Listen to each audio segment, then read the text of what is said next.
मेरे हुजूर ने फरमाया मेरी उम्मत की उम्र 60 से 70 साल के दरमियान होगी। इसमें 15 साल तो अपनी मर्जी से हम जीते ही नहीं, फिर पढ़ते लिखते हैं, बड़े होके भूल गए। 40 साल की उम्र के बाद, 45 साल की उम्र के बाद आंखें कमजोर होना शुरू हो गई। हदीस में आया हाथ की गिरफ्त कमजोर हो गई। 50 साल में तेरे हाथ में वो ताकत नहीं रही। ए टोपी वाले, ए भाई, खुदा के बंदे हैं, मैं आपसे थोड़ी पूछ रहा हूं भाई, बड़ा मुश्किल है तकरीर करना। याद रखो आज के जमाने में ये हो रहा है कि वो ये होता है कि इस तरह हालात हैं कि हमसे कहा जाता है कि आप थोड़ी देर तकरीर कर लें फिर नात शरीफ होगी। मैं नात शरीफ के हम मुखालिफ नहीं, मैं नात खुद लिखता भी हूं, पढ़ता भी हूं, मगर यार ऐसा हुजूर की हदीस को इतना नजरअंदाज ना करो। आज शायर पढ़ के हटे, सारी पब्लिक उठ के चली जाती है। बताओ ये रबिश है हमारी? बोलो, सब समझदार लोग बैठे हो, सब नौजवानों, तुम आप सब समझदार हो। जो जिस हाल में मरेगा उस हाल में उठाया जाएगा। ठीक? अब मेरी बहनें समाप्त कर लें इस बात को। ये जितने बच्चे खड़े होकर पेशाब करते हैं, इनकी माओं से पूछ लो जब ये पेट में थे तो उन्होंने फिल्में देखी थी कि नहीं देखी थी, चूंकि माओं का ही असर है बच्चों पर। मेडिकल साइंस इस बात को वेरीफाई कर चुका है, इस्लाम तो पहले से वेरीफाई कर चुका है 1400 साल पहले, मगर मेडिकल साइंस ने अब वेरीफाई किया, हार्वर्ड यूनिवर्सिटी ने। बच्चे जो पेट में पागल पैदा होते हैं, यानी जिनके बच्चे पेट से ही पागल पैदा होते हैं, इन पर रिसर्च हुआ तो पता लगा ये जो मेंटल, ये जो दिमागी तवाज़ुन जिनका खराब होता है, बच्चे माजूर जो माँ के पेट से पैदा होते हैं, पैदा होते ही माजूर होते हैं, ये वो बच्चे हैं जब ये माँ के पेट में थे तो इनके बाप ने दौरान हमल अपनी बीबी को मारा, और वो समझ रहा था, जाहिल प्रेग्नेंट औरत को मारने वाला, कि मैं अपनी बीबी को मार रहा हूं। उसने असर ये किया कि अपने बच्चे पे जुल्म कर दिया।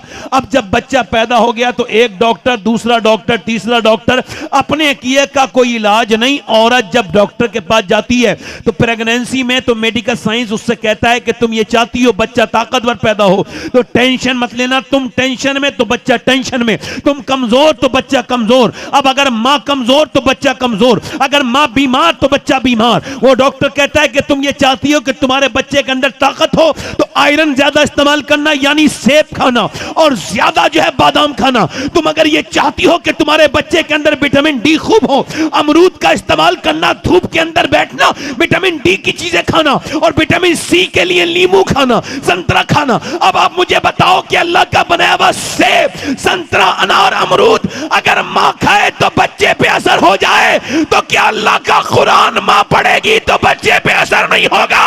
बेशक होगा। लाजवाब, लाजवाब, जिंदाबाद, नारे तकबीर, नारे रिसालत, फैज़ान औलिया इकराम। होगा कि नहीं होगा? होगा कि नहीं होगा? अम्मा जो जरा गौर करो, तवज्जो करो, ये हमारा दिल्ली है, दिल्ली के करीब में, दिल्ली से करीब में एक जगह पानीपत करनाल है, वहां एक बच्चा पैदा हुआ, एक दिन रोया, 2 दिन रोया, 3 दिन रोया, 4 दिन। अब ये तो नॉर्मली बात है, अगर कोई बच्चा 4-5 दिन रोए मगर लंबा रोया तो डॉक्टर को दिखाया, 1, 2, 3, 4 डॉक्टर बदल दिए, बच्चा ठीक नहीं हुआ। 1 महीने के बाद फखरुद्दीन बहाउद्दीन जकरिया मुल्तानी के दामाद गुजर के जा रहे थे, उन्होंने कहा ये बच्चा रो नहीं रहा है बल्कि अल्लाह की हमद बयान कर रहा है। लोगों ने कहा कैसे? कहा यह अल्लाह को याद कर रहा है, अल्लाह का वली है। उसके घर पहुंचे मुरीदों के साथ, कहा कोई है? बाप निकल के आए, कहा ये बच्चा आपका रो रहा है? कहा जी। कहा आपको मुबारक हो, आपका बच्चा अल्लाह का वली है। कहा आपका दिमाग ठीक है, ना सोने दिया है ना सोया है, ये मैं लगातार डॉक्टरों के यहाँ लेके जा रहा हूं, आप इसे वली कह रहे हैं? कहा मेरे पास लेकर के आओ, बच्चे को बुरा ना कहो। बच्चे को लेके आए, एक कान में कुछ पढ़ के सुनाया, दूसरे में कुछ पढ़ के सुनाया, बच्चा खामोश हो गया। अब जब बच्चा खामोश हुआ तो बाप को हैरत हुई, क्या पढ़ के सुना दिया आपने? अस्पतालों में डॉक्टरों से ठीक नहीं हुआ, ये क्या पढ़ के सुना दिया आपने? कहने के बाद में बताऊंगा, पहले ये बताओ क्या इसकी मां कुरान की हाफिजा है? कहा तो सुनो, जब ये अपनी मां के पेट में था ना तो इसकी मां ने उठते बैठते चलते फिरते खाते पीते सोते सोने से पहले और जागने के बाद इतना कुरान पढ़ा, इतना कुरान पढ़ा। ये कुरान ऐसा पढ़ती थी कि इसके बेटे को अपनी मां के पेट में अल्लाह का कलाम सुनने की आदत पड़ गई, उसकी रूह की ग़िज़ा कुरान बन गया। जब ये औरत के बच्चा पैदा हुआ तो तेरी बीवी ने कुरान कुरान पढ़ा नहीं, बच्चे को कुरान की भूख लगी, तुम उसे दवाइयां खिला रहे थे, मैंने एक कान में एक आयत पढ़ी, दूसरे में दूसरी आयत पढ़ी, बच्चा खामोश हो गया। उसी बच्चे का नाम शरफुद्दीन बुअली शाह कलंदर पानीपती है। तो सुनो, तवज्जो करो, तवज्जो करो, जब पानीपत में माँ कुरान सुनाए तो बेटा बुअली कलंदर पानीपती बनता है, और जब मदीने में फातिमा कुरान सुनाए तो बेटा करबला के मैदान में नेज़े पे चढ़ के कुरान सुना देता। नारे तकबीर, नारे रिसालत, अज़मते कुरान, अज़मते कुरान, मज़हबे इस्लाम। अब कुरान तो रख दिया, उर्से मुजाहिदे मिल्लत अल्लामा सैयद शबात मियां कादरी आए हजरत। अब कुरान तो रख दिया वाह वाह, ताक में, उसको जुज़दान में लगा के उसके अंदर ऊपर तो जो है वो, उसके ऊपर तो जो है वो धूल जम गई, उसके अंदर तो गर्द जम गई, और औरत ने मियां के ताबीज को बड़े अच्छे से जो रखा है और उसका मोम जामा लगा के टांगा है। यही तो बदतमीजी है।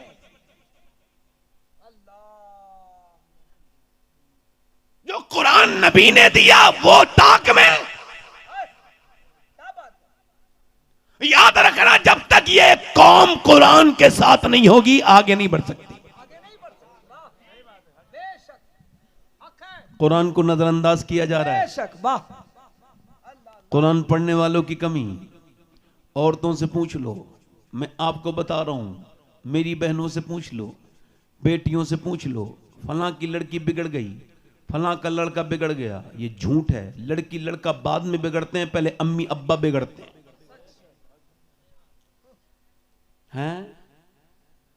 लाहौर में बच्चा अच्छे नंबरों से पास हुए, 4 या 5, सब गरीब थे। मैनेजमेंट ने कहा हम पढ़ाएंगे, बोलो फ्यूचर प्लान बताओ, क्या बनना चाहते हो? तो एक बच्चा बोला मैं डॉक्टर बनना चाहता हूं। कहा ठीक है हम तुम्हें बनाएंगे, गरीबों बनाएंगे। तुम इंजीनियर बनना चाहता हूं, बनाएंगे। साइंसदान बनना चाहता हूं, बनाएंगे। एक बच्चा रो रहा था, सबसे ज्यादा नंबर उसी के आ रहे थे। जब उससे पूछा क्या बनना चाहते, रोने लगा। खूबसूरत बच्चा। मास्टर आगे बढ़ा, बेटे क्यों रोते हो, तुम गरीब हो, हम तुम्हें पढ़ाएंगे, बोलो क्या बनना चाहते हो। वो कुछ नहीं बोला। बेटे डरो नहीं, बताओ, बेझिझक बताओ क्या बनना चाहते हो। कहने लगा सिहाबी रसूल बनना चाहता हूं। मास्टर ने बच्चे को गोद में उठा के कहा बेटे ऐसी बात क्यों करता है, तुझको पता नहीं सिहाबी कौन होता है? कहा नहीं, मेरी माँ मुझे, जब से मैं होश में आया हूं तब से मेरी माँ मुझे अबू बकर सिद्दीक की बातें सुनाती है, उमर फारूक आजम की बातें सुनाती है। वो बताती है गार में कैसे कुर्बानी अबू बकर सिद्दीक ने दी, कैसे नबी को अपने कांधों पे बिठाल के और उन्होंने गारे सौर पर चढ़ाया है। और वो मुझे बताती है कि कैसे बिलाल हफ्शी के सीने में पत्थर रखे गए हैं। वो कहने लगा मेरी माँ ये भी कहती है कि सियाबी वो होता है जिससे हुजूर प्यार करते हैं। बच्चा बोला मुझे मास्टर साहब ऐसे ही बना दो जिससे हुजूर प्यार करें। मास्टर ने बच्चे को गोद में उठाया और चूमा, बेटे सिहाबी तो नहीं बनोगे मगर आदमी बहुत बड़े बनोगे। वही बच्चा जब बड़ा हुआ उसका नाम डॉक्टर मोहम्मद इकबाल था। उसी ने कहा था कि मोहम्मद से वफा तूने तो हम तेरे हैं, ये जहां चीज है क्या लो कलम। जिंदाबाद जिंदाबाद, लाजवाब लाजवाब, क्या कहने बाबा। यानी अगर माँ अपने बच्चे को बस 5 साल का 3 साल के बच्चे को बताए कि हलीमा सादिया कौन थी, और वो बताए कि फिर सैयदा आमना कौन थी, ये लोरियां, बच्चा रोया तो क्या दे दिया, मोबाइल हाथ में। तो तुमने मोबाइल के हवाले तो खुद ही कर दिया बच्चे को, बुरा ना मानना मेरी। बच्चा मोबाइल नहीं छोड़ रहा। अरे दिया किसने था? बचपन में मोबाइल का दामन थमाया, मोबाइल का दामन थामे हुए है। अगर मुस्तफा का थमाया होता तो मुस्तफा का थामे हुआ। तवज्जो है कि नहीं? थोड़ी देर और बोलूं या खत्म कर दूं? बोलो दिल लग रहा नहीं लग रहा है? जल्दी बोलो, मुस्कुरा के बोलो दिल लग रहा है। जिंदाबाद। अच्छा वो कह रहे साहब बेटी बहन बिगड़ गई। नहीं नहीं, बहन नहीं बिगड़ती, लड़कियां तो जनाजे की रौनक है। जिस घर में लड़कियां नहीं उसमें रहमत कोई नहीं। बाप मरे और लड़कियां ना हो तो बाप के जनाजे पे कोई रौनक नहीं। जब तक बेटियां रोने को ना आ जाए बाप का जनाजा सूना लगता है। मां मर जाए और बेटियां ना हो, बेटियों को बुरा समझने वालों, बेटियां बड़ी रहमत वाली हैं। हुजूर ने फरमाया जिसके 2 बेटियां हो वो उनका ख्याल कर ले तो ऐसे जाएगा जन्नत में जैसे मेरी एक उंगली दूसरे के साथ है। वाह वाह वाह। मगर चूंकि बेटियों को बचपन से बिगाड़ा गया, 10 साल की बेटी हो गई तो उसको फिल्म दिखाई जा रही है। फिल्म के अंदर जो कुछ आता है मैं तो उसको बयान नहीं कर सकता, चूंकि मैं उन सब चीजों से दूर रहता हूं। इतना जरूर है कि उसके अंदर गंदगी आती है, बदतमीजी आती है, बेहयाई आती है, बेशर्माई आती है। उसके अंदर हीरो हीरोइन बदतमीजी करते हैं और अब्बा भी वहीं बैठा है, अम्मी भी वहीं बैठी है, भाई बेगैरत दयूस बेशरम वहीं बैठा है। उसके अंदर फिल्म चल रही है, बहन के जज्बात बर्बाद हो रहे हैं, 10 साल की उम्र उसकी हो चुकी है।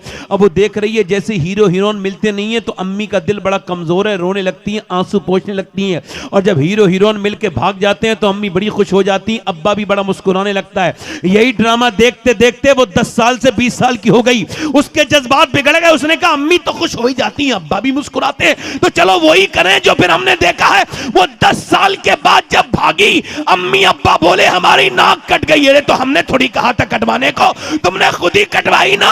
अगर तेरी बीबी इस टीवी के सामने रोने के बजाय मुसल्ला बिछा के अल्लाह के सामने रोती तो तेरी बेटी नाक न कटाती, सर फक्र से बुलंद कर देती। क्या पैगाम, जिंदाबाद, नारे तकबीर, नारे घर में रिसालत, फिल्म चल रही है, पैगाम इस्लाम, पैगाम इस्लाम।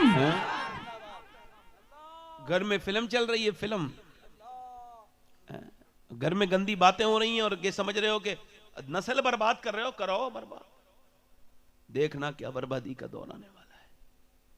फलां की लड़की भाग गई, तवज्जो करना जरा। गैर मुस्लिम बड़े वो डालते हैं सोशल मीडिया पे, हमने इतनी लड़कियां अपने उसमें ले ली, इतनी मुसलमान लड़कियां हिंदू हो गई, इतनी काफिर हो गई। सच इस्लाम छोड़ दिया, कोई थी नहीं। इस्लाम उसने समझा ही नहीं था। किसी बेगैरत बाप की औलाद होगी, किसी बेशरम मां की बेटी होगी, किसी फैशन की कठपुतली मां की बेहया औलाद होगी। वरना जो इस्लाम समझ ले वो जान दे देता है मगर ईमान नहीं देता। ये बेहया बेहूदी चैनलों पे बैठने वाली बेगैरत, ये बेशरम औरतें, ये हमें बताएंगे इस्लाम क्या है। हमें इनसे नहीं पूछना है, हमें मदीने की फातिमा ने बताया है इस्लाम क्या है। इस्लाम क्या है, वाह, आए फातिमा ने बताया, वाह। और सुनो, और सुनो, और ये अगर इसका देखना, ये 2 4 5 लड़कियां ले गए इधर से उधर, उन्हें कोई फीस दे के, लालच दे के, पैसे दे के, गरीबों से फायदा उठा के कुछ लड़कियां तुमने कन्वर्ट कर भी ली, तो सुनो मुसलमान नहीं होंगी। वरना अगर तुम्हें देखना है तो फिलिस्तीन देख लो। हाँ, 7,000 बच्चे मरे हैं फिलिस्तीन में, शहीद हुए हैं। कितने? 10 साल से कम उम्र के बच्चे। माएं जब लाश उठा रही हैं तो हाथ हाथ में आ रहे हैं, 5-5 साल के बच्चे की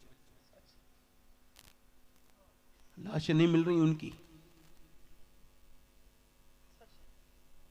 एक एक ब्रेड पे 4-4 लोग लगे हुए हैं, भूखे। मोहल्ले के मोहल्ले बर्बाद कर दिए उनके। कोई कुछ नहीं कहेगा, ना ना ना, पूरी दुनिया खामोश रहेगी चूंकि मुसलमान ही तो मर रहे हैं। किसी को तकलीफ हो ना हो मगर गुंबद खजरा के मेरे आका को बड़ी तकलीफ होती होगी। मगर आज उस फिलिस्तीन के लिए दुआ कहूं, ऐ अल्लाह अपना फजलो करम फरमा फिलिस्तीन, अपनी रहमतें कर दे फिलिस्तीन पर। वहां की लड़कियों का जो बयान सुना है मैं अपनी बहनों को सुना रहा हूं, और वो बयान सुना रहा हूं अपनी बहनों को कि काश इनके किसी के समझ में आ जाए। उन्होंने कहा हम रात को जब सोते हैं तो बुर्का ओढ़ के सोते हैं अपने घरों में। कहा रात के वक्त तो बुर्का उतार दिया जाता है, आदमी रिलैक्स होके सोता है, आप ये बुर्का क्यों ओढ़ती हैं? कहने लगी इस वजह से बम गिरते हैं तो फिर हमारे मकान मलबे बन जाते हैं, मौत का कोई पता नहीं कब आ जाए, कब बम गिरे मकान मलबा बन जाए।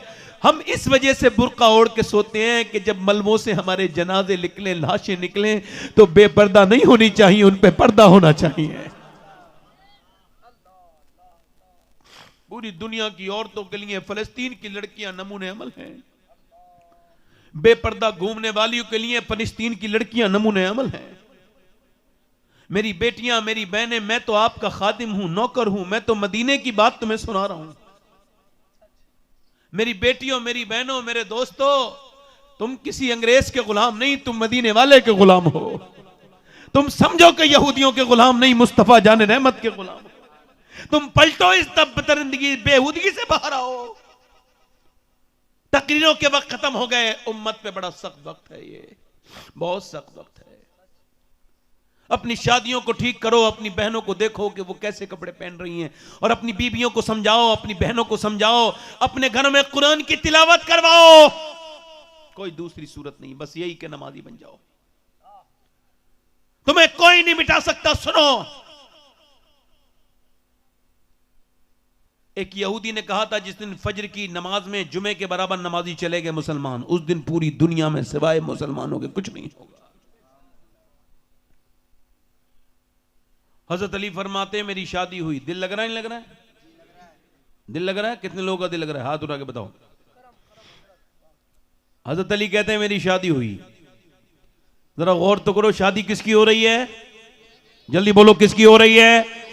शादी अली की हो रही है। और शादी किससे हो रही है? सैयदा खातून ने जन्नत फातिमा ज़हरा के साथ। दूल्हा बन के अली गए हैं, दुल्हन फातिमा है। दूल्हा और दुल्हन बराती अबू बकर हैं, बराती उमर हैं, बराती उस्मान हैं, इंतजाम करने में बिलाल हबशी हैं, सलमान फारसी हैं, सुभान अल्लाह, और निकाह पढ़ाने वाले काजी मेरे नबी हैं। सुभान अल्लाह। बताओ, जब अली दूल्हा हो, अबू बकर बराती हो, उमर बराती हो, इंतजाम बिलाल हबशी देके, सलमान फारसी देके, और निकाह जब नबी पढ़ाए और दुल्हन फातिमा हो, तो बच्चे भी तो हसन हुसैनी पैदा होंगे ना। लाजवाब जिंदाबाद, नारे तकबीर, नारे रिसालत, खानदाने अहले बैत, सीरते मुस्तफा, हमारे यहाँ शादियां होती सीरते हैं, फातिमा। सारी बेपर्दगी, बेहयाई, बेगैरती उसी शादी वाले दिन हो जाएंगी। मगर मेरे नबी के घर पे शादी हुई।